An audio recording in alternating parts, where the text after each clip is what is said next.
فتح تمہیدی باتیں میں پہلے عرض کر چکا ہوں. یہ سورہ مبارکہ نازل ہوئی ہے صلح حدیبیہ کے بعد. اس کی جو تاریخی پس منظر ہے صرف یہ چند جملے کفایت کریں گے. سن 5 میں غزوہ احزاب کے بعد یہ حضور نے صحابہ سے کہہ دیا تھا کہ اب قریش میں وہ دم نہیں رہا کہ اب دوبارہ وہ تم پر چڑھ کر آئیں اور حملہ کریں. لن تغزوکم قریش بعد عامکم ھذا ولکنکم تغزونہم. اب انیشیٹو تمہاری طرف سے. وہ انیشیٹو حضور نے لیا ہے سن 6 میں. آپ نے عمرے کا احرام باندھا اور آپ کے ساتھ 1400 عام طور پر زیادہ بیان ہوتا ہے لیکن بعض روایات میں 1800 صحابہ احرام باندھ کر چلے کہ ہم عمرہ کرنے جا رہے ہیں. یہ گویا کہ ٹیسٹ تھا کہ اب قریش کرتے کیا. آپ احرام کے لیے اپنی منزل میں منزل کرتے ہوئے پہنچ گئے حدیبیہ تک، وہی جگہ جہاں پر کہ پھر صلح ہوئی. ادھر قریش کے لیے جو ہے ان کی جان پر بن گئی. پہلی بات تو یہ کہ ان کی روایات کے خلاف تھا کہ کوئی آئے عمرے کی نیت سے اور ان کو روک دے. یہ عرب کی روایت نہیں تھی.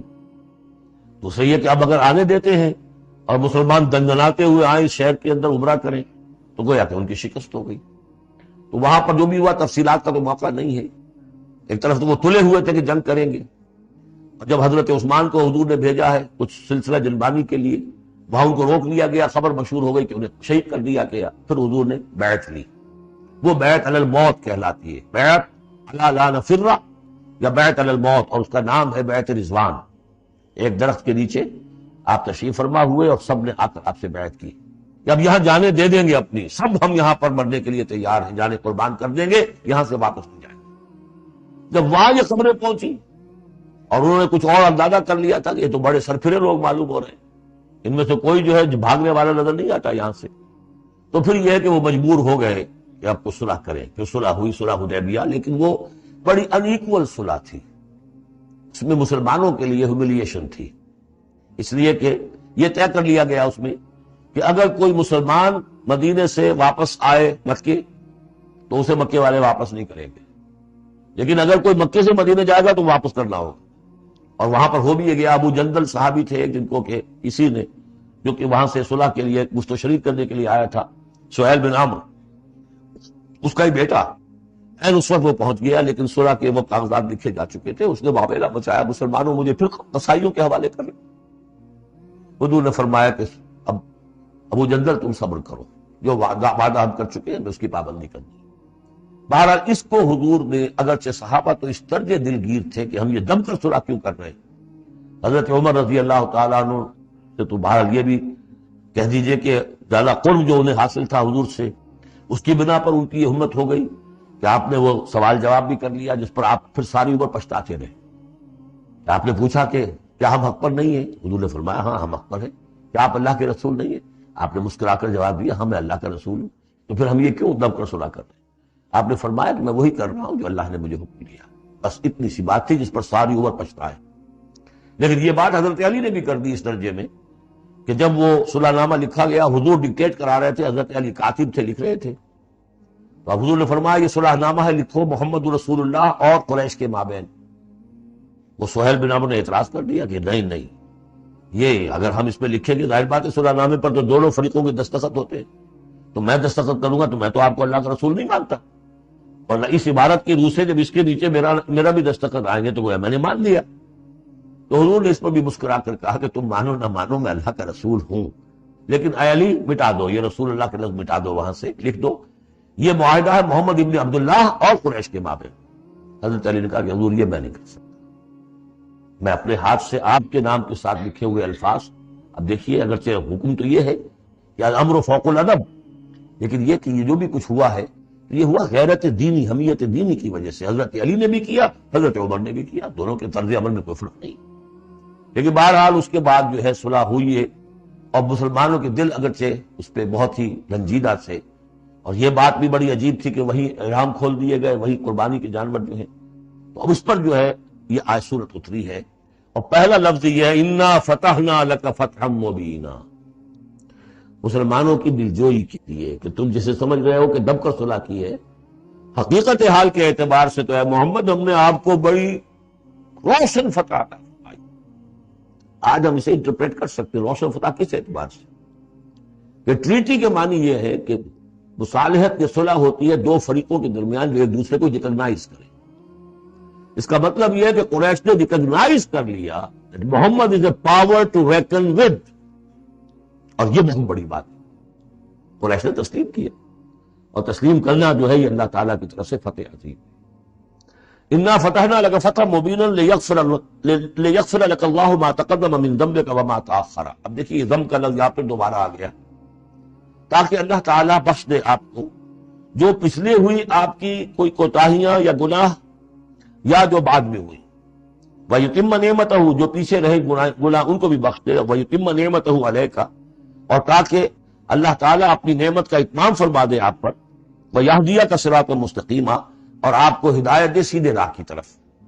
اب یہ ہے پھر ایک اشکال پیدا ہوتا ہے کہ حضور صلی اللہ علیہ وسلم تو پہلے ہی سیدھی راہ پر ہیں، پھر یہ کہ تمام اہل ایمان حضور کے ساتھ سیدھی راہ پر چلے آ رہے ہیں، اور سیدھی راہ پر چلتے ہوئے اب اہل ایمان کو بھی، حضرت ابوبکر کو بھی آپ کے ساتھ چلتے ہوئے کتنے برس ہو گئے؟ 18 برس ہو گئے. تو اب ان کے معنی کیا ہو گئے؟ اس پہ بہت سی بحثیں ہیں، یہ تو اب میں تفصیل میں نہیں جا سکتا. میری توجہ وہی ہے جو میں اس سے پہلے سورہ محمد میں کر چکا ہوں ضم کی، کہ یہ جو جد و جہد ہوئی ہے اس میں اگر کہیں کوئی خامی کوتاہی کسی کی طرف سے ہوئی ہے، چاہے وہ کسی اور مسلمان کی طرف سے ہوئی ہے، صاحب ایمان کی طرف سے ہوئی ہے، غلطی ہوئی ہے، خطا ہوئی ہے، ان سب کی اب اللہ تعالیٰ تلافی فرما دے گا. یہ فتح مبین جو ہے وہ ان سب کو کور کر جائے گا. اور یہدیہ کا صراط مستقیم، اب آپ کی یہ جد و جہد بالکل سیدھے تیر کی طرح اپنے ہدف کی طرف بڑھے گی. اب اس میں کوئی جو ہے تزلزل نہیں ہوگا، بلکہ آپ کی یہ جد و جہد، اللہ کے دین کی اقامت کی جد و جہد اور اللہ کی حکومت قائم کرنے کی جد و جہد جو ہے سیدھی اپنے ہدف کی طرف بڑھتی چلی جائے گی. چنانچہ یتم نعمتہ، وہ تو ہم پڑھ چکے ہیں، الیوم اکملت لکم دینکم واتممت علیکم نعمتی ورضیت لکم الاسلام دینا. تو دین کا اتمام ایک تو اس شکل میں کہ قرآن میں دین مکمل ہو جائے، شریعت پوری ہو گئی، لیکن اس سے تکمیل نہیں ہوتی اس معنی میں جب تک اس کی عملی ڈیمانسٹریشن بھی مکمل نہ ہو. عملی ڈیمانسٹریشن مکمل ہوتی ہے جب اللہ کی حکومت بالفعل قائم ہو جائے. تو اتمام نعمت جو ہے وہ صرف کتاب کے اندر اس شریعت کا پورا بیان ہو جانا اور نظام کا آ جانا، اس سے وہ اتمام بتمام و کمال نہیں ہوتا جب تک کہ اس کی ایک نشانی، اس کا ایک نمونہ جو ہے، اس کی ایک صورت لوگوں کے سامنے نہ آ جائے، آئیڈیل فارم اس کی جو ہے وہ سامنے نہ آ جائے، اس کا نمونہ سامنے آ جائے. تو اس کے لیے ضروری ہے کہ اب یہ جد و جہد آپ کی جو ہے سیدھی اب تیز رفتاری کے ساتھ اپنے اصل ہدف یعنی اظہار دین لیظہرہ علی الدین کلہ. اور یہ آیت آ جائے گی اس سورہ مبارکہ کے آخر میں بھی کہ ہم نے بھیجا ہی آپ کو اے محمد اس لیے ہے کہ آپ اللہ کے دین کو غالب کریں.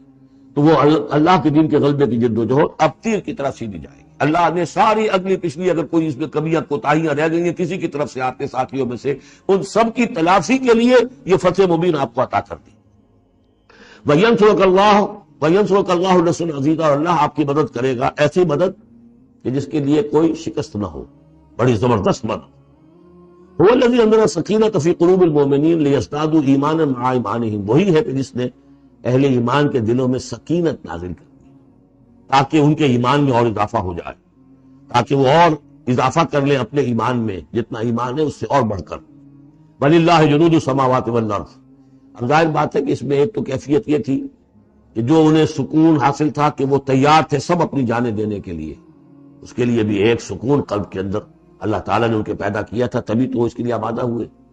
پھر یہ کہ ان کے اندر نظم اور ضبط کا یہ عالم کہ کوئی ایک شخص بھی حق میں نہیں تھا کہ یہ صلح یہاں اس وقت ہو، لیکن محمد رسول اللہ ان کی اطاعت اس کا سب سے بڑا ٹیسٹ وہاں ہوا ہے. اور یہ بات جو میں کہہ رہا ہوں شاید بعض حضرات کو عجیب لگی، کوئی ایک شخص بھی نہیں تھا اس کے حق میں. اس کی دلیل کیا ہے؟ اس کی دلیل یہ ہے کہ جب حضور نے جب صلح ہو گئی مکمل، آپ نے فرمایا مسلمان اٹھو، احرام کھول دو اور یہی قربانیاں دے دو. کوئی نہیں اٹھا، ایک بھی نہیں اٹھا. دوسری مرتبہ کہا آپ نے اٹھو بھائی، اب ہو گیا بات، بس جو ہو گئی، اب یہی احرام کھول دو. کوئی نہیں اٹھا. تیسری دفعہ کوئی نہیں اٹھا. آپ دلگیر ہو کر، دل گرفتہ ہو کر اپنے خیمے میں چلے گئے. ام سلمہ رضی اللہ تعالیٰ عنہ ام المومنین آپ کے ساتھ تھی. ان سے جا کر کہا میں نے 3 مرتبہ مسلمانوں سے کہا ہے اٹھو اور احرام کھول دو، کوئی نہیں اٹھ رہا. انہوں نے کہا، مشورہ دیا کہ آپ کسی سے کچھ نہ کہیں، اپنی زبان سے کچھ نہ کہیں، آپ اپنا احرام کھول دیے. بس آپ آئے باہر، آپ نے قربانی دی، احرام کھول دیے. اس پر اب سب اٹھ گئے. یعنی اصل میں وہ سب کے سب منتظر تھے کہ کیا حضور ہمارا امتحان لے رہے ہیں، یہ کوئی ٹیسٹ ہو رہا ہے، کیا ہو رہا ہے، یا حالت منتظر شاید کوئی نئی صورت پیدا ہو جائے، شاید حالات بدل جائیں۔ لیکن ان کے لیے یہ بڑی انہونی سی بات تھی کہ عمرے کی نیت کر کے ہم نے احرام والا ہوا، یہاں کیسے کھول دے گا؟ لیکن بہرحال وہ صرف ایک توقف جو تھا وہ اسی درجے میں تھا کہ شاید کوئی نئی صورت پیدا ہو جائے۔ لیکن اس سے ظاہر ہو رہا ہے کہ سب کے دل جو ہے وہ اس صلح کے حق میں نہیں تھے، وہ تو چاہ رہے تھے کہ اب ہمیں موقع ملے اور ہم یہاں جنگ ہو اور اللہ کے دین کو ہم غالب کریں۔ هو الذي انزل السکینۃ فی قلوب المؤمنین لیزدادوا ایمانا مع ایمانہم وللہ جنود السماوات والارض، اور تمام آسمانوں اور زمین کے لشکر تو اللہ ہی کے ہیں۔ وکان اللہ علیما حکیما، اللہ سب کو جاننے والا اور کمال حکمت والا ہے۔ لیدخل المؤمنین والمؤمنات جنات تجری من تحتها الانہار خالدین فیہا، تاکہ وہ داخل کرے اہل ایمان مردوں اور عورتوں کو ان باغات میں جن کے دامن میں ندیاں بہتی ہوں گی، جن میں وہ ہمیشہ ہمیشہ رہیں گے۔ وَيُكَفِّرْ عَنْهُمْ سَيِّئَاتِهِمْ، اور دور کر دے ان سے ان کی برائیوں کو۔ وَكَانَ ذَلِكَ عِندَ اللَّهِ فَوْزًا عَظِيمًا، اور یقیناً یہی شے ہے اللہ کے نزدیک بڑی کامیابی۔ وَيُعَذِّبُ الْمُنَافِقِينَ وَالْمُنَافِقَاتِ وَالْمُشْرِكِينَ وَالْمُشْرِكَاتِ الظَّانِّينَ بِاللَّهِ ظَنَّ السَّوْءِ، یہ الفاظ بہت مشابہ ہیں سورہ احزاب کی آخری آیات کے، اور سورہ احزاب جو ہے آپ کو معلوم ہے سن 5 میں نازل ہوئی اور یہ سن 6 میں نازل ہو رہی ہے، تو زمانہ جو ہے قریب کا ہے۔ اور اللہ سزا دے اور عذاب دے منافق مردوں اور منافق عورتوں کو، اور مشرک مردوں اور مشرک عورتوں کو، کہ جو اللہ کے بارے میں بہت برے گمان رکھتے ہیں۔ علیہم دائرۃ السوء، اصل میں تو ان کے اوپر ہے مسلط برائی کا دائرہ۔ وغضب اللہ علیہم، اور اللہ غضبناک ہوا ہے ان پر۔ ولعنہم، اللہ نے ان پر لعنت فرمائی ہے۔ وعد لہم جہنم، اور ان کے لیے تیار کیا ہوا جہنم کو، وساعت مصیرا، اور وہ بہت بری جگہ ہے لوٹنے کی۔ وَلِلَّهِ جُنُودُ السَّمَاوَاتِ وَالْأَرْضِ، آسمان اور زمین کے لشکر کل کے کل اللہ ہی کے اختیار میں۔ وَكَانَ اللَّهُ عَزِيزًا حَكِيمًا، اللہ زبردست ہے اور حکیم ہے۔ پہلے آیا تھا عَلِيمًا حَكِيمًا، اب عَزِيزًا حَكِيمًا۔ إِنَّا أَرْسَلْنَاكَ شَاهِدًا وَمُبَشِّرًا وَنَذِيرًا، اے نبی ہم نے بھیجا ہے آپ کو شاہد بنا کر، وہی شاہد گواہی دینے والا۔ یہاں اپنے قول اور اپنے عمل سے اللہ کے دین کی گواہی دی۔ قیامت میں کھڑے ہو کر عدالت میں پروزیکیوشن وٹنس کی حیثیت سے کہیں گے اے اللہ تیرا دین جو مجھ تک آیا تھا میں نے پہنچا دیا۔ اب یہ ان کے ذمے ہے۔ فَكَيْفَ إِذَا جِئْنَا مِنْ كُلِّ أُمَّةٍ بِشَهِيدٍ وَجِئْنَا بِكَ عَلَىٰ هَٰؤُلَاءِ شَهِيدًا، ہم نے آپ کو بھیجا ہے گواہ بنا کر اور بشارت دینے والا بنا کر اور خبردار کرنے والا بنا کر، لِتُؤْمِنُوا بِاللَّهِ وَرَسُولِهِ، تاکہ اے مسلمانوں تم ایمان رکھو اللہ پر اور اس کے رسول پر، وَتُعَزِّرُوهُ وَتُوَقِّرُوهُ، اور اللہ کے رسول کی تو تم مدد بھی کرو اور ان کی تعظیم کرو، توقیر کرو۔ وَتُسَبِّحُوهُ بُكْرَةً وَأَصِيلًا، اور اللہ کی تم تسبیح کرو صبح شام۔ یہاں دیکھیے اس آیت میں لِتُؤْمِنُوا بِاللَّهِ وَرَسُولِهِ، اللہ اور اس کے رسول دونوں پر ایمان رکھو۔ پھر رسول کے لیے وَتُعَزِّرُوهُ وَتُوَقِّرُوهُ، اور اللہ کے لیے وَتُسَبِّحُوهُ بُكْرَةً وَأَصِيلًا، اس کی تسبیح بیان کرو صبح شام۔ إِنَّ الَّذِينَ يُبَايِعُونَكَ إِنَّمَا يُبَايِعُونَ اللَّهَ، یقیناً وہ لوگ جو اے نبی آپ سے بیعت کر رہے ہیں وہ حقیقت میں اللہ سے بیعت کر رہے ہیں۔ ید اللہ فوق ایدیہم، اللہ کا ہاتھ ان کے ہاتھوں کے اوپر ہے۔ ومن نکث فإنما ينكث إلى نفسه، تو جو کوئی بھی اس بیعت کی خلاف ورزی کرے گا، اس کو توڑے گا، اس کا سارا وبال اسی کے اوپر ہوگا۔ ومن اوفى بما عاهد عليه اللہ، اور جو پورا کر دے گا اس معاہدے کو جو اللہ سے کر رہا ہے، فسيؤتيه اجرا عظیما، تو اللہ تعالیٰ اسے اجر عظیم عطا فرمائے گا۔ اس آیت کو اچھی طرح سمجھ لیجئے اور اس کا تعلق جوڑ لیجئے جو سورہ توبہ کی آیت نمبر 111 تھی۔ ان اللہ اشترى من المؤمنین انفسهم واموالهم بان لهم الجنہ یقاتلون فی سبیل اللہ فیقتلون ویقتلون وعدا علیہ حقا فی التوراة والانجیل والقرآن ومن اوفى بعہدہ من اللہ فاستبشروا ببیعکم الذی بایعتم بہ، اللہ نے اہل ایمان سے ان کی جانیں اور مال خرید لی ہے جنت کے عوض۔ یہ جو خرید و فروخت ہو گئی ہے یہ بیع ہو گئی ہے، بیع و شرع ہو گئی ہے۔ فاستبشروا ببیعکم الذی بایعتم بہ، خوشیاں مناؤ، جشن مناؤ اس بیعت پر، اس بیع پر، اس سودے پر جو تم نے کیا ہے، اس سے بہتر سودا کوئی نہیں۔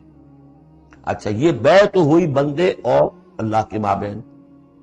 فرض کیجئے میں بیعت کر رہا ہوں، اے اللہ میں اپنی جان مال تیرے حوالے کرتا ہوں، لیکن اللہ کے اور میرے درمیان تو غیب کا پردہ ہے۔ یہ کیسے، کس کو دوں یہ جان اور مال؟ کس کے حکم پر دوں؟ کس کے کہنے پر دوں؟ کہاں مال خرچ کروں؟ ظاہر بات ہے کہ اس کے لیے کوئی انسان، اب وہ انسان اس وقت ہے محمد الرسول اللہ سے، بیع اللہ سے، بیعت محمد سے۔ محمد اللہ کے رسول ہیں، وہ آئیں گے کہ اس طرح مال خرچ کرو، اس طرح جان لگاؤ، یہ وقت آ گیا ہے، جان لے کر میدان میں آ جاؤ، جان ہتھیلی پر رکھ کو میدان میں آ جاؤ۔ لہذا جو بیع اللہ سے ہوئی ہے، ان اللہ اشتری من المؤمنین انفسهم واموالهم بان لهم الجنہ، اس کے لیے بیعت محمد رسول اللہ سے ہو رہی ہے۔ اور یہ عرب میں رواج تھا کہ جب وہ کوئی سودا کرتے تھے پھر وہ مصافحہ کرتے تھے، ہاتھ ملاتے تھے، ہاتھ جب ملا لیا وہ جو سودا ہے پکا ہو گیا، پیچھے نہیں جا سکتے آپ۔ جب تک مصافحہ نہیں ہوتا تو اس وقت تک آدمی کوئی اس میں تبدیلی کر سکتا ہے، لیکن مصافحہ جو ہے وہ پختگی کے لیے۔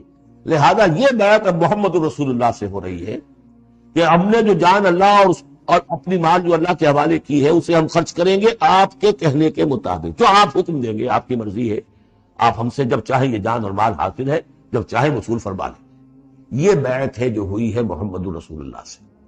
اچھا، اس میں جو یہ فرمایا چونکہ یہ تین فریق ہو گئے، اللہ، بیعت کرنے والا اور جس کے ہاتھ پر بیعت کی گئی، لہذا یہ ٹرائی پارٹائٹ ایگریمنٹ ہے، تین فریق ہیں اس کے۔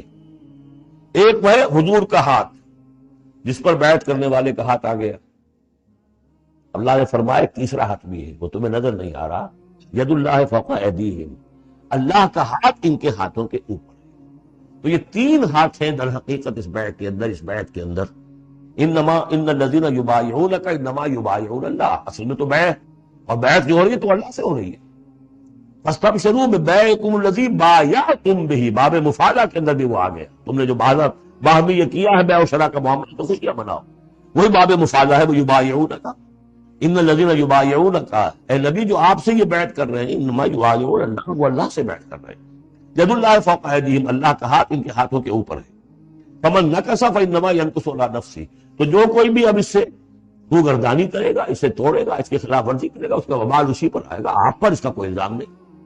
ومن اوفی بما عہد علیہ اللہ فسیؤتی اجرا عظیما، جو بھی پورا کر دے گا جس کا کہ اس نے وعدہ اللہ سے کیا ہے، یہ معاہدہ اللہ سے ہوا جان اور مال کا۔ اسی لیے سورہ احزاب میں آپ نے پڑھا تھا، من المؤمنین رجال صدقوا ما عہدوا اللہ علیہ فمنہم من قضی نحبہ ومنہم من ینتظر، اہل ایمان میں وہ جوان مرد ہیں جنہوں نے اپنا جو عہد کیا تھا اللہ سے وہ پورا کر دکھایا، سچا کر دیا۔ ان میں سے وہ بھی ہے جو اپنی نظر پیش کر چکے، اور وہ بھی ہے جو باقی منتظر ہیں ابھی کہ کب ہماری باری آئے۔ وبال دوش ہے سر جان ناتواں پہ مگر لگا رکھا ہے تیرے خنجر و ثنا کے لیے، اے اللہ ہم لیے پھر رہے اس سر کو کہ کب تیری راہ میں کٹے اور ہم فارغ ہو جائیں، سمک دوش ہو جائیں، ہمارے کندھے سمک ہو جائیں، ہلکے ہو جائیں، سمک دوش، کندھا ہلکا ہو جائے۔ یہ سر کا بوجھ ہم لگائے ہوئے ہیں اپنے سر پر کہ کب تیری طرف سے حکم آئے ہم اپنے سر کٹوائیں اور ہم فارغ ہوں۔ اسی کو سمجھ لیجئے کہ حضور کے بعد یہ بیعت کس سے ہوگی؟ جو بھی داعی اللہ، ہم کھڑا ہو اللہ کے نام، نبی تو نہیں ہوگا، ہوگا امتی، اطاعت اس کی ہوگی، اللہ اور اس کے رسول کی اطاعت کے نیچے نیچے اس کے دائرے کے اندر، مستقل بذات اطاعت اس کی نہیں ہوگی۔ لیکن یہ کہ بہرحال بھی ضرورت ہوگی کہ کوئی جماعت ہو، کوئی جمعیت ہو، کوئی طاقت ہو، ایک فرد سے جو ہے اکیلا چنا بھاڑ نہیں پھوڑ سکتا۔ دین کو غالب کرنے کی جد و جہد، عقیم الدین جو ہم پڑھائے ہیں، یہ پورا سلسلہ جو ہے مکی صورتوں کا جو ان مدنی صورتوں کے ساتھ منسلک ہے، توحید عملی، اقامت دین، اور جو اس صورت کے اندر آ جائے گا لیظہرہ علی الدین کلہ، اس کے لیے جماعت چاہیے، جمعیت چاہیے۔ تو اب بھی کوئی اللہ کا بندہ ہوگا، آپ اسے ٹھوک بجا کر دیکھ لیں، اطمینان دیکھیں، سوچ دیکھیں اس کی رائے کیا ہے، وہ کیا سمجھتا ہے، اگر وہ دین سے بھی واقف ہے، اگر وہ یہ کہ زمانے کے حالات سے بھی واقف ہے، اس کی شخصیت کو دیکھیے، اس کے ماحول کو دیکھیے، اگر آپ کا دل گواہی دے کہ یہ کوئی بہروپیہ نہیں ہے، یہ واقعتاً سنسیئر آدمی ہے، خلوص کے ساتھ اس کے ہاتھ دے کر بیٹھ کے یہ ساتھ چلیے۔ یہی طریقہ مسنون اور منصوص ہے، یہی ایک طریقہ ہے جس کا قرآن مجید میں، یعنی نصوص کسے کہتے ہیں؟ نصوص قرآنی، نصوص حدیث، حدیث میں بھی ذکر ہے تو بیعت کا ہے۔ باقی اور کوئی طریقہ جماعت سازی کا مسنون نہیں ہے، مباح وہ بھی ہے، جو بھی طریقہ اختیار کر لیا مباح ہے، حرام نہیں ہے۔ ممبرشپ ہے، ممبرشپ سے پھر امیر کا منتخب کرنا ہے، 2 سال 4 سال کے بعد پھر انتخاب، ٹھیک ہے، کوئی شے حرام نہیں ہے جب تک کہ اس کی حرمت کے لیے کوئی دلیل نہ ہو۔ لیکن مسنون اور منصوص اور معصور، تین الفاظ۔ نصوص قرآن و سنت میں جس کا تذکرہ ہے وہ بیعت ہے۔ جو مسنون ہے پوری زندگی حضور کی جو ہے اس میں کتنی بیعتیں ہوئی ہیں، بیعت عقبہ اولیٰ، بیعت عقبہ ثانیہ، بیعت رضوان، اور پھر یہ کہ نحن الذین بایعوا محمدا علی الجہاد ما بقینا ابدا، جب غزوہ احزاب میں جب وہ خندق کھودی جا رہی تھی تو یہ شعر پڑھ رہے تھے صحابہ کرام، ہم ہیں وہ لوگ کہ جنہوں نے محمد سے بیعت کی ہے، جہاد کی، اب یہ جہاد جاری رہے گا جب تک جان میں جان۔ یہ ہے ساری زندگی میں آپ کی بیعت کا نظام۔ اس کے بعد خلافت ہوئی تو بیعت پر ہوئی، حضرت ابو بکر سے بیعت، عمر سے بیعت، مشورہ علیہ بات ہے، جب طے ہو گیا کہ اب یہ ہو گئے تو بیعت۔ پھر خلافت میں کچھ غلط وقت پیدا ہو رہا تھا، حضرت حسین رضی اللہ تعالیٰ عنہ اور حضرت عبداللہ ابن زبیر رضی اللہ تعالیٰ عنہما یہ کھڑے ہوئے، جنہوں نے جمعیت بنائی بیعت کی بنیاد پر بنائی۔ یہ دوسری بات ہے کہ جو کوفی تھے انہوں نے جو بیعت کی تھی حضرت حسین سے وہ توڑ دی انہوں نے، فمن نکث فانما ینکث علی نفسہ۔ اس کے بعد ہمارے ہاں اگر کوئی سلسلہ بنا ہے ارشاد کا، تزکیہ نفس کا، صوفیاء کا، وہ بھی بیعت، بادشاہ ہوتے تھے تو بیعت۔ پچھلی صدی میں جتنے جہاد ہوئے، ہمارے ہاں سب سے بڑا جہاد ہوا پچھلی صدی کا، 19ویں صدی عیسوی کا، سید احمد بریلوی رحمۃ اللہ علیہ اور شاہ اسماعیل شہید رحمۃ اللہ علیہ، ان لوگوں کا جو بیعت کی بنیاد پر جماعت، کوئی اور بنیاد جماعت سازی کی نہیں تھی۔ مہدی سودانی نے جہاد کیا انگریزوں کے خلاف، بیعت کی بنیاد۔ سلوسی نے جہاد کیا اطالویوں کے خلاف، بیعت کی بنیاد پر۔ تو یہ بیعت کا لفظ جو یہاں آیا ہے اس کو اچھی طرح سمجھ لیجیے۔ یہ جان لیجئے کہ یہ جو دوسرا رکوع ہے اس سورہ مبارکہ کا، اور اس کے بعد تیسرا رکوع اور چوتھا رکوع جو ہے، ان میں بھی تقدیم و تاخیر ہے۔ یہ جو پہلے رکوع کا مضمون ہے یہ جا کر ملے گا اب تیسرے کے ساتھ، اور بعد میں یہ نازل ہوا ہے کہ یہ جو دوسرے رکوع میں آیتیں آ رہی ہیں۔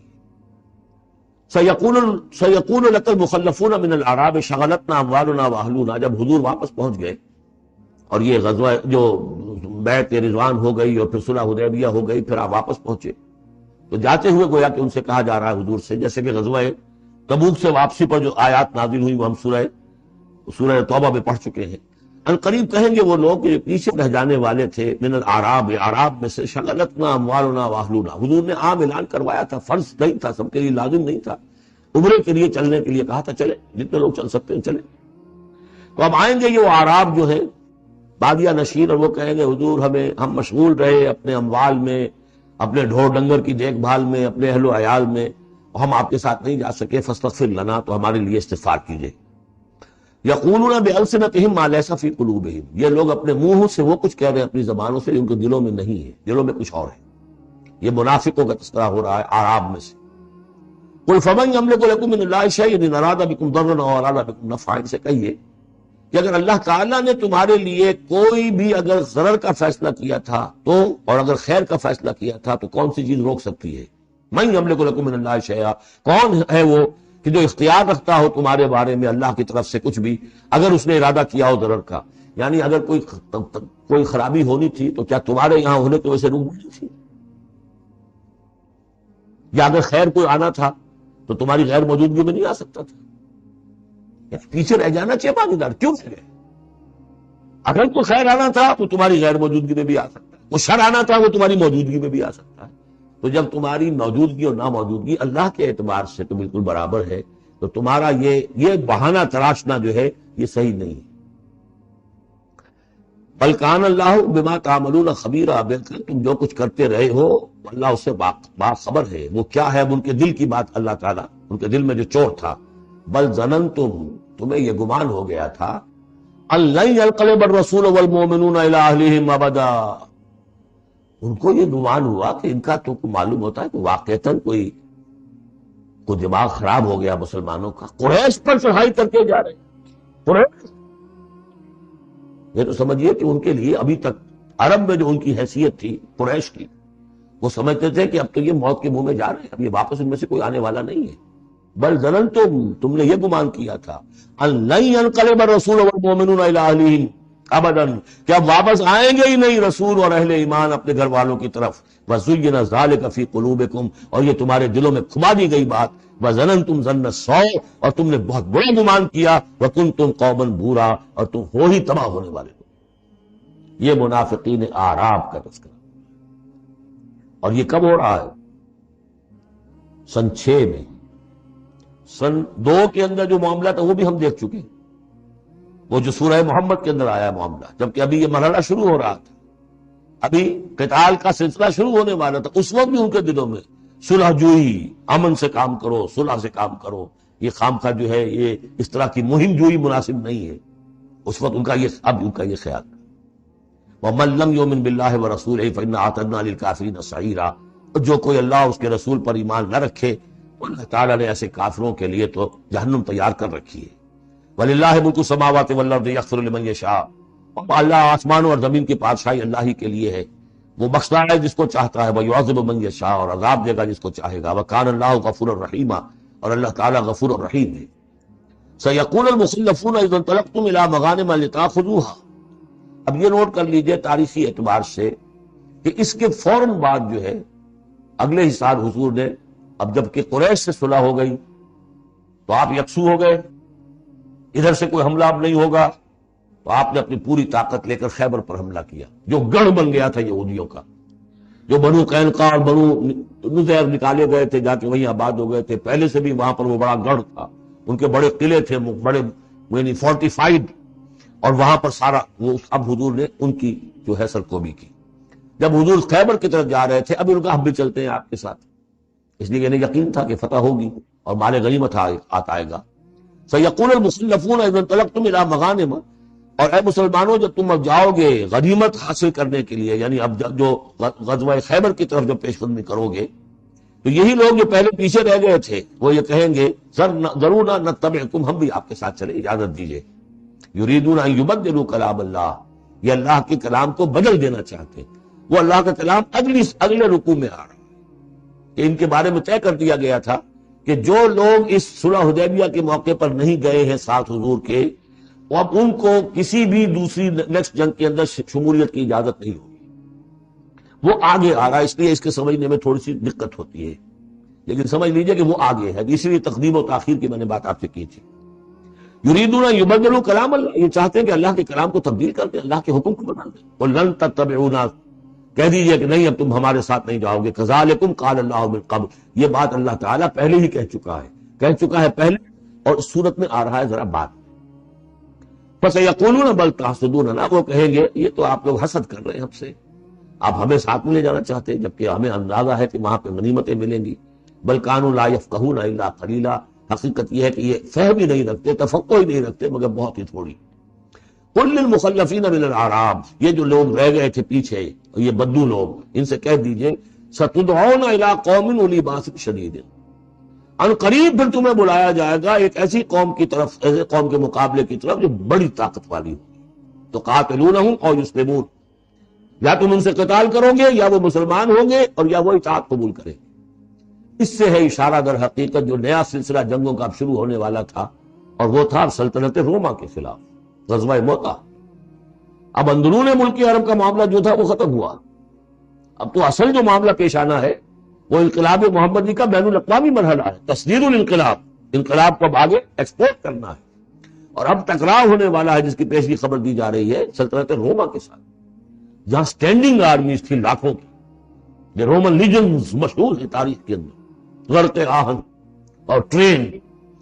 تو تمہیں بلایا جائے گا اس وقت، پھر تمہیں ایک موقع دے دیا جائے گا. ستدعون الی قوم اولی باس شدید تقاتلونہم او یسلمون. اور یہ اصل میں تین چیزیں آ گئی وہی کہ اب جو بھی اس عرب سے باہر جو معاملہ ہوا ہے، یا تو وہ اسلام لے آئے یا وہ اطاعت قبول کر لیں. یہ دونوں یسلمون میں شکلیں ہو جائیں گی، اطاعت قبول کر لیں یا اسلام لے آئے یا پھر جنگ ہوگی. فَإِن تُطِيعُوا يُؤْتِكُمُ اللَّهُ أَجْرًا حَسَنًا، اگر اس وقت تم اطاعت کرو گے اللہ کے رسول کی، ان کے ساتھ جاؤ گے تو اللہ تعالیٰ جو ہے تمہیں اجر حسنہ دے گا. وَإِن تَتَوَلَّوْا كَمَا تَوَلَّيْتُم مِّن قَبْلُ، اور اگر تمہیں اسی طرح پیٹھ دکھا دی جیسے کہ پہلے پیٹھ دکھائی تھی، يُعَذِّبْكُمْ عَذَابًا أَلِيمًا، تو اللہ تعالیٰ عذاب علیم دے گا تمہیں. لَيْسَ عَلَى الْأَعْمَىٰ حَرَجٌ، ہاں اگر کوئی اندھا ہے تو اس پر کوئی الزام نہیں ہے، کوئی تنگی نہیں ہے، وہ اگر نہیں گیا کوئی بات نہیں. وَلَا عَلَى الْأَعْرَجِ حَرَجٌ، نہ کوئی لنگڑا ہے تو اس کے لیے بھی نہیں ہے. وَلَا عَلَى الْمَرِيضِ حَرَجٌ، اسی طریقے سے کوئی بیمار ہے تو اس پر بھی کوئی اس کی باس پرس نہیں ہے. وَمَن يُطِعِ اللَّهَ وَرَسُولَهُ يُدْخِلْهُ جَنَّاتٍ تَجْرِي مِن تَحْتِهَا الْأَنْهَارُ، اور جو اللہ تعالیٰ اور اس کے رسول کی اطاعت کرے گا اللہ تعالیٰ اس کو داخل کرے گا ان باغات میں جن کے دامن میں ندیاں بہتی ہوں گی. وَمَن يَتَوَلَّى، اور جو کوئی پلٹ جائے، پیچھ موڑ لے، يُعَذِّبْهُ عَذَابًا أَلِيمًا، اللہ تعالیٰ اسے عذاب علیم، دردناک عذاب دے گا. اب اس کے بعد یہ پہلے رکوع والا مضمون جو بیعت کا مضمون چل رہا تھا، وہی بیعت کا مضمون اب آگے یہاں چل رہا ہے. یہ بیچ والا جو ہے دوسرے رکوع کا مضمون یہ اس کے بعد کا تھا، پہلے آ گیا۔ وہاں جو فرمایا تھا کہ ان الذین یبایعونک انما یبایعون اللہ، اب آگے چلیے، لقد رضی اللہ عن المؤمنین اذ یبایعونک تحت الشجرہ، اللہ راضی ہو گیا ان اہل ایمان سے جو آپ سے بیعت کر رہے تھے درخت کے نیچے۔ فعلم ما فی قلوبہم، تو اللہ تعالیٰ کے علم میں ہے جو کچھ ان کے دلوں میں تھا، اور اس وقت ذوق شہادت اور جوش جہاد تھا، ابھی وہ صلح کی بات تو ہوئی نہیں، وہ تو بیعت کر کے ہونے کی بات ہوئی ہے۔ فانزل السکینۃ علیہم، اللہ نے ان پر سکینت، سکون، اطمینان نازل کر دیا۔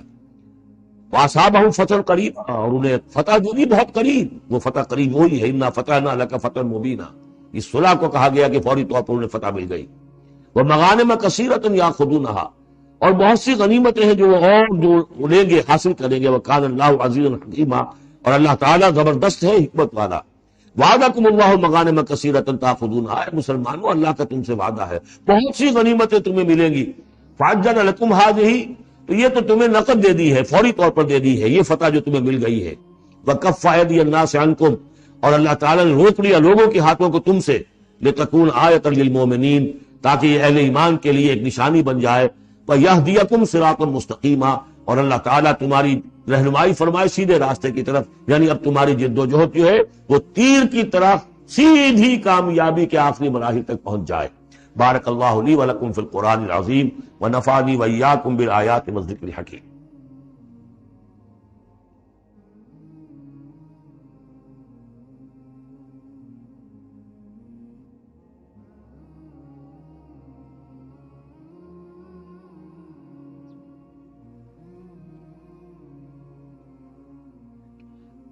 وعدکم اللہ مغانم کثیرۃ تاخذونها، اللہ تعالیٰ نے اے مسلمانوں تم سے وعدہ کیا ہے بہت سی غنیمتوں کا جو تمہیں حاصل ہوں گی۔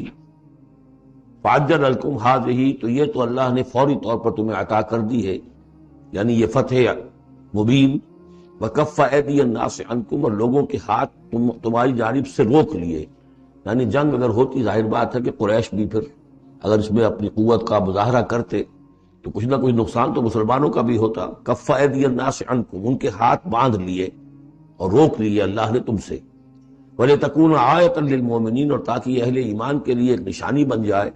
وَيَهْدِيَكُمْ صِرَاطًا مُسْتَقِيمًا، اور اللہ تعالیٰ اب تمہیں سیدھی راہ پر جو ہے گامزن کر دے، یعنی تمہاری جد و جہد کو، اجتماعی جو جد و جہد ہے تمہاری، اسے براہ راست تیر کی طرح سیدھا اب اس کے آخری ہدف اور منزل مقصود تک پہنچا دے۔ وَأُخْرَىٰ لَمْ تَقْدِرُوا عَلَيْهَا، اور کچھ اور بھی فتحیں ہیں جن کا ابھی تک تمہیں جس پر قدرت حاصل نہیں ہوئی ہے۔ قد احاط اللہ بہا، اللہ تعالیٰ ان کا بھی احاطہ کیے ہوئے ہے، یعنی یہ کہ اس کے فوراً بعد تمہیں ایک فتح ملے گی جو کہ خیبر کی ہوگی، کیونکہ یہ اس جو رکوع ہم نے دوسرا پڑھائے ہیں، تیسرا اس سے پہلے نازل ہوا ہے، اور یہ کہ پھر فتح مکہ ہونے والی ہے۔ اللہ تعالیٰ نے یہ تمام فتوحات جو اللہ کے تو علم میں ہے، اللہ کے نے ان کا احاطہ کیا ہوا ہے۔ وَكَانَ اللَّهُ عَلَىٰ كُلِّ شَيْءٍ قَدِيرًا، اللہ ہر چیز پر قادر ہے۔ وَلَوْ قَاتَلَكُمُ الَّذِينَ كَفَرُوا لَوَلَّوُا الْأَدْبَارَ، اور اگر یہ کافر یعنی قریش مکہ تم سے جنگ کرتے تو لازماً پیٹ دکھا دیتے، پیٹ پھیر جاتے۔ ثُمَّ لَا يَجِدُونَ وَلِيًّا وَلَا نَصِيرًا، اور پھر نہ پاتے اپنے لیے کوئی حمایتی، کوئی مددگار۔ سنت اللہ التی قد خلت من قبل، یہ اللہ کی وہ سنت ہے، اس کا دستور ہے، اس کا قانون ہے کہ جو پہلے سے چلا آ رہا ہے، یعنی یہ کہ اللہ تعالیٰ اپنے رسولوں کی مدد کرتا ہے۔ تو اب رسول کے ساتھ اگر وہ جنگ پر آمادہ ہو گئے ہوتے تو یقیناً ان کو پیٹھ دکھانی پڑتی اور شکست ان کا مقدر بنتی۔ سنت اللہ التی قد خلت من قبل ولن تجد لسنت اللہ تبدیلا، اور نہیں پاؤ گے تم اللہ کی سنت اور اللہ کے دستور میں کوئی تبدیلی۔ وَهُوَ الَّذِي كَفَّ أَيْدِيَهُمْ عَنْكُمْ وَأَيْدِيَكُمْ عَنْهُ بِبَطْنِ مَكَّةَ، وہی ہے جس نے روک لیے ان کے ہاتھ تمہاری طرف بڑھنے سے اور تمہارے ہاتھ ان کی طرف بڑھنے سے۔ بِبَطْنِ مکہ، بیچ شہر مکے کے، یعنی مکے کی وادی میں اور مکے کے شہر میں اگر یہ جنگ ہوتی اور یہ خون ریزی ہوتی، من بعد ان اسفرکم علیہ، اور یہ اللہ نے روک دیا اس کے بعد کہ اللہ نے تمہیں ان پر فتح دے دی تھی، یعنی کہ واقعتاً دل میں قریش شکست کھا چکے تھے، وہ سمجھ گئے تھے کہ ہمارے لیے مقابلہ ممکن نہیں ہے، ورنہ وہ صلح کبھی نہ کرتے۔ ان کے لیے تو یہ چیز گویا کہ بڑی موت سے بھی بڑھ کر جو تھی، بھاری تھی، کہ مسلمان جو ہے ان کے ساتھ ہم صلح کریں، انہیں تسلیم کر لیں، اور پھر یہ بھی طے کریں کہ اگلے سال آپ آئیے اور ہم 3 دن کے لیے تو یہ پورا مکہ خالی کر دیں گے، آپ یہاں جس طرح چاہے عمرہ کریں۔ یہ شرط بھی اس میں شامل تھی اگلے سال، لیکن اس سال آپ کو جانا پڑے گا، ہماری ناک جو ہے اتنی نہ کٹے کہ اسی سال آپ عمرہ کر لیں، لیکن یہ ہے کہ بہرحال آئندہ آپ آئیں گے۔ تو اس کے بعد کہ اللہ نے انہیں تمہیں ان پر فتح دے دی تھی، وَكَانَ اللَّهُ بِمَا تَعْمَلُونَ بَصِيرًا، اور جو کچھ تم کر رہے ہو اللہ اسے دیکھ رہا ہے۔ ہم الذین کفروا وصدوکم عن المسجد الحرام، وہی لوگ ہیں، یعنی ان کے جرائم کا تذکرہ ہو رہا ہے جنہوں نے کفر کیا تو اور تمہیں روکے رکھا مسجد حرام تک جانے سے، والہدی معکوفا ان یبلغ محلہ، اور ہدی کے جو جانور لے کے گئے تھے مسلمان احرام کے ساتھ ساتھ، وہ ہدی کے جانور تھے کہ کعبے کے لیے نیاز کے یہ جانور ہیں، وہ رکے ہوئے تھے کہ وہ اپنی اصل جگہ پر یبلغ محلہ، کہ اس کا اصل مقام تو یہ تھا کہ کعبے جائیں، وہاں پر ان کا چڑھاوا چڑھایا جائے اور ان کی قربانی دی جائے، لیکن یہ کہ وہ رکے ہوئے تھے کہ وہاں تک نہیں پہنچ سکتے تھے۔ لیکن یہ اللہ نے کیوں ہاتھ روک لیے، ان کے ہاتھ تم سے، تمہارے ہاتھ ان سے کیوں روک لیے، جنگ کیوں نہیں ہونے دی، اس کی حکمت اب آ رہی ہے۔ وَلَوْلَا رِجَالٌ مُؤْمِنُونَ وَنِسَاءٌ مُؤْمِنَاتٌ، اگر نہ ہوتے مرد مومن اور عورتیں مومنات، لم تعلموہم، جنہیں تم نہیں جانتے تھے، ان تطؤوہم، اندیشہ تھا کہ تم انہیں بھی پیس ڈالتے، یعنی جب جنگ ہوتی ہے، بھٹی گرم ہو جاتی ہے، اس وقت تو تحقیق و تفتیش مشکل ہوتی ہے۔ اب وہ مسلمان کے جو ہجرت نہیں کر سکے، ان میں ضعفاء بھی تھے، ان میں مریض بھی تھے، ان میں عورتیں بھی تھیں جن کے لیے ممکن ہی نہیں تھا، جیسا کہ ہم سورہ نساء میں پڑھ چکے ہیں کہ جن کے لیے بالکل ممکن ہی نہیں تھا، اللہ تعالیٰ نے ان کو معاف کر دیا تھا، ہجرت نہیں کر رہے تب بھی اللہ ان سے معاوضہ نہیں کرے گا۔ تو اب وہ لوگ بھی موجود تھے مکے کے اندر، اب اگر یہ چکی چلتی تو پھر تو یہ پیس ڈالتی ان کی بھی۔ وَلَوْلَا رِجَالٌ مُؤْمِنُونَ وَنِسَاءٌ مُؤْمِنَاتٌ لَمْ تَعْلَمُوهُمْ أَن تَطْئُوهُمْ، تم جانتے ہی نہیں تھے، ہو سکتا ہے کہ تم انہیں بھی کچل دیتے، فَتُصِيبَكُم مِّنْهُمْ مَعَرَّةٌ، اور ان کے معاملے میں پھر تم پر ایک الزام آ جاتا، بغیر علم، اس کے بغیر کہ تمہیں کوئی علم ہو، تمہاری بے خبری میں تم پر الزام آتا کہ ان اہل ایمان نے آ کر اپنے اہل ایمان ساتھیوں کو بھی قتل کر دیا۔ لِيُدْخِلَ اللَّهُ فِي رَحْمَتِهِ، اللہ نے اسی لیے روک دیا اس جنگ کو اس وقت اور تمہیں فتح دے دی صلح کی شکل میں، تاکہ اللہ تعالیٰ داخل کرے اللہ تعالیٰ اپنی رحمت میں جس کو چاہے۔ وَلَوْ تَزَيَّنُوا لَعَذَّبْنَا الَّذِينَ كَفَرُوا مِنْهُمْ عَذَابًا أَلِيمًا، اگر وہ علیحدہ ہو چکے ہوتے، یعنی مسلمان اہل ایمان مرد اور عورتیں جو ہیں جو ابھی تک مقیم ہیں یہاں پر، اگر وہ یہاں سے نکل چکے ہوتے، علیحدہ ہو چکے ہوتے، تو پھر باقی یہاں صرف کفار رہ گئے ہوتے، تو ہم اسی وقت لَعَذَّبْنَا الَّذِينَ كَفَرُوا مِنْهُمْ عَذَابًا أَلِيمًا، تو ان کافروں کو ہم ابھی وہ بدترین عذاب کا مزہ چکھا دیتے۔ اس جعل الذین کفروا فی قلوبہم الحمیۃ حمیۃ الجاہلیہ، جب کافروں نے اپنے دلوں کے اندر ایک حمیت جو ہے، ایک بڑی غیرت اور حمیت کا معاملہ، لیکن وہ حمیت جاہلی تھی کہ ہم لوگ، اور کیسے ممکن ہے کہ ہم انہیں یہاں پر عمرہ کرنے دیں، یہ لوگ کہ جو بے دین ہو گئے، ان کے اعتبار سے تو بے دین تھے، جو ہم اپنے آبا و اجداد کے دین کو چھوڑ گئے، تو وہ جو نسل پرستی اور قوم پرستی ان میں تھی، اور آبا پرستی تھی، اور اپنی روایت پرستی تھی، اس کے بنا پر حمیت جاہلیت ان کے دلوں کے اندر اتنی کوٹ کوٹ کر بھری ہوئی تھی۔ اس جعل الذین کفروا فی قلوبہم الحمیۃ حمیۃ الجاہلیہ، انہوں نے حمیت جاہلی کو اپنے دلوں کے اندر راسخ کر لیا تھا۔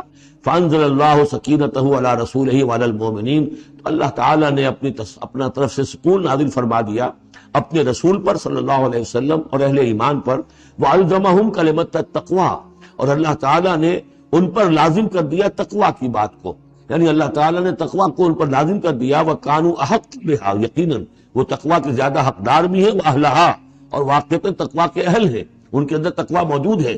وَكَانَ اللَّهُ بِكُلِّ شَيْءٍ عَلِيمًا، اور یقیناً اللہ تعالیٰ ہر چیز کا علم رکھتا ہے۔ لَقَدْ صَدَقَ اللَّهُ رَسُولَهُ الرُّؤْيَا بِالْحَقِّ، ایک شبہ کا ازالہ ہو رہا ہے کہ کچھ لوگوں کو یہ خیال پیدا ہوا ہوگا کہ رسول کا تو خواب بھی سچا ہوتا ہے اور وہی کے درجے میں ہے۔ حضور نے ہمیں فرمایا تھا کہ میں نے خواب دیکھا ہے کہ ہم عمرہ کر رہے ہیں تو چلو، اور یہاں ہم عمرہ نہیں کر سکے تو رسول کا خواب جھوٹا ہو گیا۔ یہ اگر شک کسی کے دل میں پیدا ہوا تو اس کو ظاہر کر رہے ہیں کہ رسول کا خواب جھوٹا نہیں ہوا، یعنی یہ کہ اس میں جب حضور سے پوچھا بھی گیا، آپ نے تو فرمایا تھا کہ ہم عمرہ کریں گے، تو آپ نے فرمایا تھا یہ میں نے کب کہا تھا کہ اسی سال ضرور کریں گے، عمرہ کریں گے، چنانچہ اگلے سال وہ عمرہ ہوا۔ سن 7 میں اسے عمرہ قضا کہتے ہیں، جو صلح حدیبیہ میں طے ہو گیا تھا کہ اگلے سال آپ آئیے عمرہ کیجیے، تو عمرہ قضا جو ہے یہ عمرہ چونکہ رہ گیا تھا، درمیان میں ہی بند ہو گیا، تو عمرہ قضا، اس عمرے کی قضا اگلے سال جو ہے سن 7 میں آپ نے دی، اور 3 دن تک قریش نے مکے کو خالی کر دیا، پہاڑوں پر چڑھ گئے اور مسلمان 3 دن تک مکے کے اندر مقیم رہے، انہوں نے اپنے اطمینان سے عمرہ ادا کیا۔ تو فرمایا لقد صدق اللہ رسولہ الرؤیا بالحق، اللہ نے بالکل سچا دکھایا خواب اپنے رسول کو، اس میں قطعاً کسی جھوٹ کا شائبہ نہیں۔ لتدخلن المسجد الحرام ان شاء اللہ آمنین محلقین رؤوسکم ومقصرین لا تخافون، تم اے مسلمانوں لازماً داخل ہوگے مسجد حرام میں انشاءاللہ پورے امن کے ساتھ، آمنین بے کھٹکے، محلقین رؤوسکم ومقصرین، اپنے سروں کو حلق بھی کراؤ گے اور قصر بھی کراؤ گے۔ سر منڈوا دینا احرام کھولتے ہوئے یہ گویا کہ حلق ہے، اور چھوٹے بال کر دینا یہ قصر ہے۔ تو محلقین رؤوسکم ومقصرین لا تخافون، اور تمہیں کوئی اندیشہ نہیں ہوگا، یعنی جو ہو گیا اگلے سال کہ بالکل مکہ خالی، کوئی اندیشہ نہیں، کوئی مٹ بھیڑ نہیں، کسی طرف سے کوئی تانا نہیں، کوئی بری بات بھی سننے میں نہیں آئی، اور وہ سب لوگ جو ہے وہ رہے اپنے پہاڑوں کے اوپر۔ فعلم ما لم تعلموا، تو اللہ جانتا ہے جو تم نہیں جانتے۔ فجعل من دون ذلك فتحا قریبا، تو اس کے بعد اللہ تعالیٰ نے ایک بڑی فتح رکھی ہے قریب، یعنی یہ کہ اس کے فوراً بعد اس سے ورے، اس لیے کہ اس عمرہ قضا سے پہلے فتح خیبر ہوئی ہے، اور بہت جو مغانم کا تذکرہ ہو رہا ہے اس میں جو غنیمت آئی ہے بہت نمایاں، وہ غزوہ خیبر کی ہے۔ ایک تو یہ کہ یہودیوں کا گڑھ تھا، بہت مالدار تھے، پھر یہاں سے جو گئے تھے 2 قبیلے نکل کر گئے تھے، وہ بھی اکثر ان میں سے وہی آباد ہو گئے تھے، تو وہ ان کی بڑی جمعیت تھی وہاں پر، اور یہودی ویسے مالدار ہوتے ہیں، تو وہاں پہ جو غنیمت ملی ہے مسلمانوں کو، اس کے طرف اشارہ ہو رہا ہے۔ اللہ تعالیٰ نے اس سے پہلے کہ تم عمرہ قضا ادا کرو، اور جب تم داخل ہوگے مسجد حرام، اس سے پہلے جو ہے اللہ تعالیٰ تمہیں فتح دے گا، نصیب کرے گا۔ اب وہ آیت آ گئی، هو الذی ارسل رسولہ بالہدی ودین الحق لیظہرہ علی الدین کلہ، یعنی یہ جو سلسلہ اب جا رہا ہے صراط مستقیم، سیدھا راستہ کس منزل کی طرف جا رہا ہے؟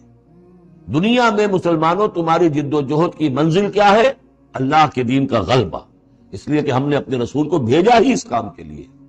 یہ سورہ توبہ میں آیت ہم پڑھ چکے ہیں، فرق صرف یہ ہے کہ وہاں پر تھا هو الذی ارسل رسولہ بالہدی ودین الحق لیظہرہ علی الدین کلہ ولو کرہ المشرکون، یہاں آخری حصہ ہے وکفی باللہ شہیدا۔ لیکن سورہ توبہ والی آیت جوں کی توں پھر سورہ صف میں آ جائے گی، وہ بھی اب زیادہ دور نہیں رہی ہے، وہ بھی ہم جلدی پڑھیں گے۔ تو اللہ نے تو بھیجا ہے اپنے رسول کو صلی اللہ علیہ وسلم الہدا دے کر، یعنی قرآن حکیم جو ہدایت کاملہ ہے، نو انسان را پیام آخری حامل او رحمت للعالمین، هو الذی ارسل رسولہ بالہدی ودین الحق، اور دین حق دے کر بھیجا۔ یہ دین کی بات کیجئے، اب دیکھیے دین، اقیم الدین، اللہ کے دین کو قائم کرو۔ ام لہم شرکاء شرعوا لہم من الدین ما لم یأذن بہ اللہ، کیا ان کے شریکوں نے بھی کوئی دین دیا؟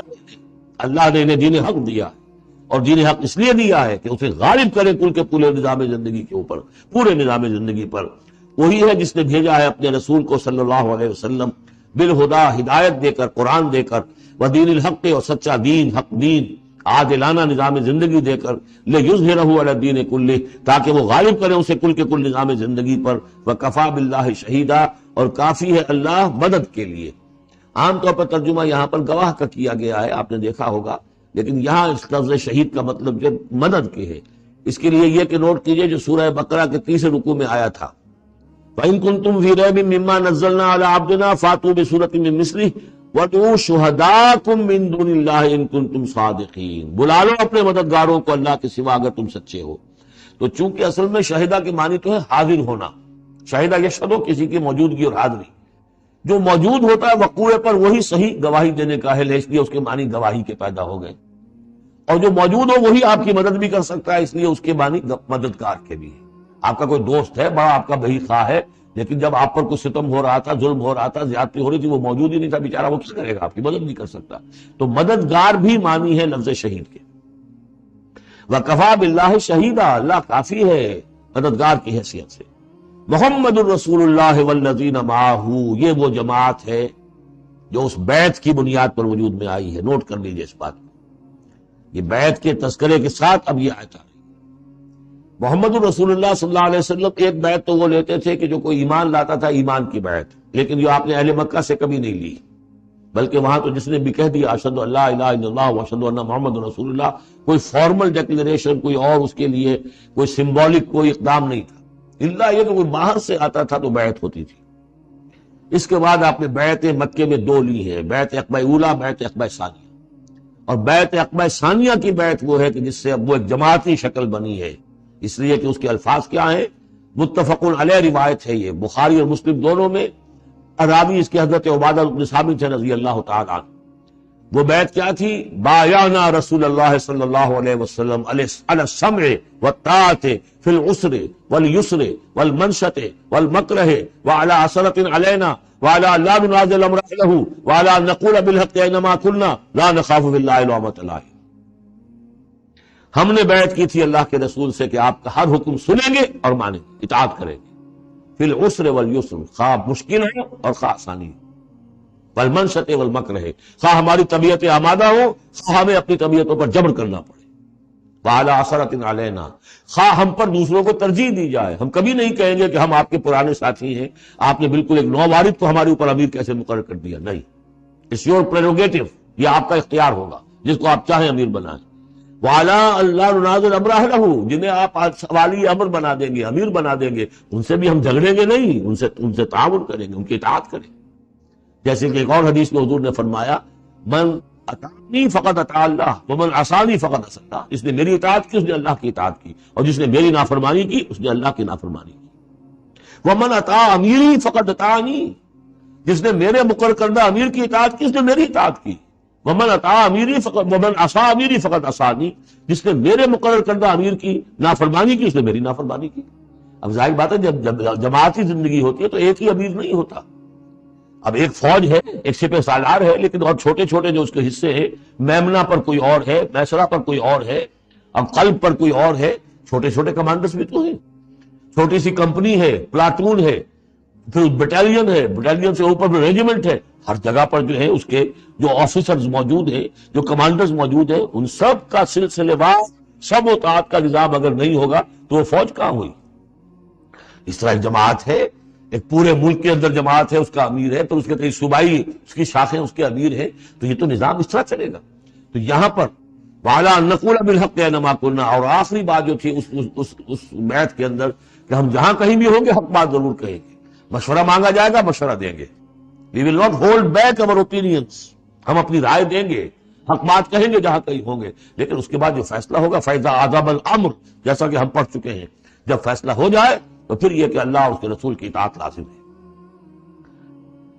تو فرمایا یہ محمد رسول اللہ والذین معہ کی جو جماعت بنی ہے اس شکل میں، اس قتال کے مرحلے کے شروع ہونے سے پہلے، منہج انقلاب نبوی میں اقدام کا مرحلہ جب آیا ہے، پیسو ریزسٹنس جب ایکٹیو ریزسٹنس میں چینج ہو رہی ہے، تو اب وہ ایک نظم جماعت کی شکل ہے، اور وہ بیعت عقبہ ثانیہ کی بنیاد پر وجود میں آیا.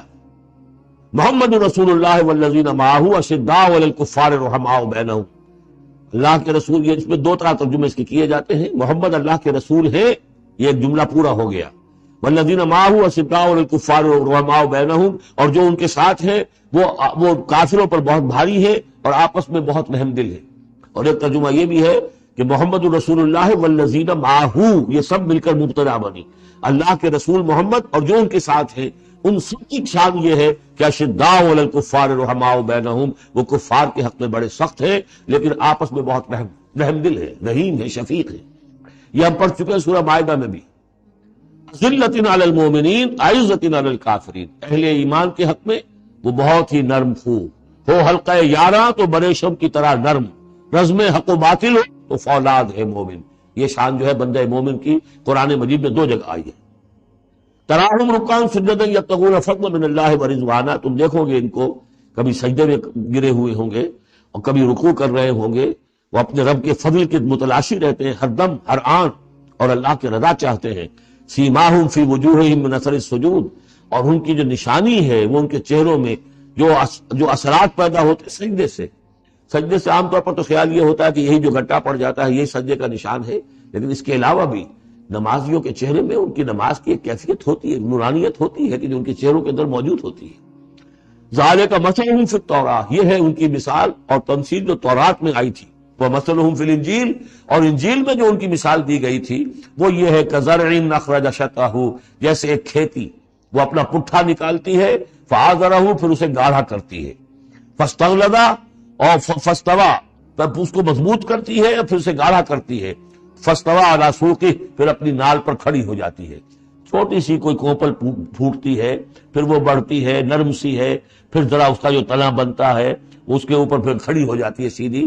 یہ جس طریقے سے درجہ بدرجہ یہ جو زراعت ہو رہی ہے، یہ کھیتی ہو رہی ہے، اس کا نتیجہ کیا نکلتا ہے؟ یوجب الزراع، جو زراعت کرنے والا ہے، جو کاشتکار ہے، اسے بڑی بھلی لگتی ہے۔ آیا آج دیکھا اپنی کھیتی کو اپج آئی ہے، نکل آئی ہے، اس کے بعد یہ کیا بڑھ رہی ہے، پک رہی ہے، اب کھیتی لہرا رہی ہے، اس کے اوپر سٹے آ گئے ہیں۔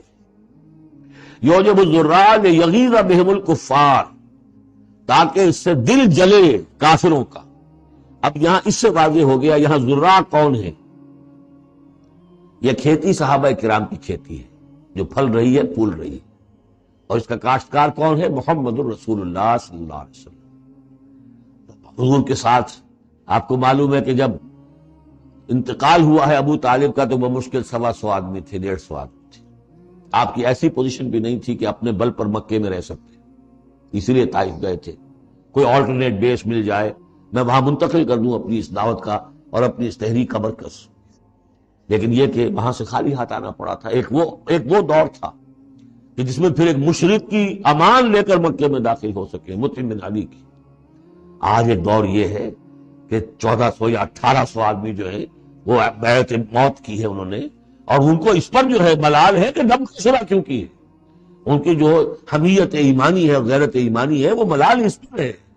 وہ جان بچنے کی کوئی خوشی نہیں ہے انہیں، وہ تو کہے کہ ہم نے دم کر کے صلح کی، ہم اپنی جانیں دینے کے لیے تیار ہیں۔ کھیتی جو ہے اپج رہی ہے، تو فرمایا کزرع اخرج شطأہ فآزرہ فاستغلظ فاستوى على سوقه يعجب الزراع ليغيظ بهم الكفار وعد الله الذين آمنوا وعملوا الصالحات منهم مغفرة واجرا عظيما۔ اللہ نے وعدہ کیا ہے ان لوگوں سے جو ایمان لائے اور نیک عمل کیے، ان میں سے جو واقعتاً وہ جنہوں نے ایمان اور عمل صالح کا حق ادا کر دیا، کہ ان کے لیے مغفرت بھی، اجر عظیم بھی ہے۔ یہاں جو مولانا عثمانی صاحب نے حاشیہ لکھا مجھے بہت پسند آیا، کہ اگرچہ حضور کے سارے ساتھی جو ہیں وہ سب کے سب وہی تھے کہ جو ایمان اور عمل صالح کا حق ادا کر چکے تھے، پھر بھی منہم کی ایک قید لگا کر گویا کہ ان کو یہ بات بتا دی گئی ہے کہ اصل معاملہ ہے کہ موت تک انسان قائم رہے اس پر، مبادا بعد میں کہیں کسی کے اندر کوئی تزلزل پیدا ہو جائے، ورنہ یہ کہ اگر کسی کو اس طرح کا یقین دلا دیا جائے تو اس سے تو یہ کہ پھر اطمینان پیدا ہو جائے گا۔ ہونا یہ چاہیے کہ آخری وقت تک ڈرتا رہے آدمی، بین الخوف والرجا کی کیفیت رہے، کہ کہیں ایسا نہ ہو کہ میں پھر کہیں آج جس مقام پر اللہ نے مجھے پہنچا دیا ہے کہیں پاؤں پھسل جائے۔ مغفرت و اجر عظیم کا اللہ نے وعدہ فرمایا۔ اب یہ سورہ مبارکہ آ گئی، سورۃ الحجرات۔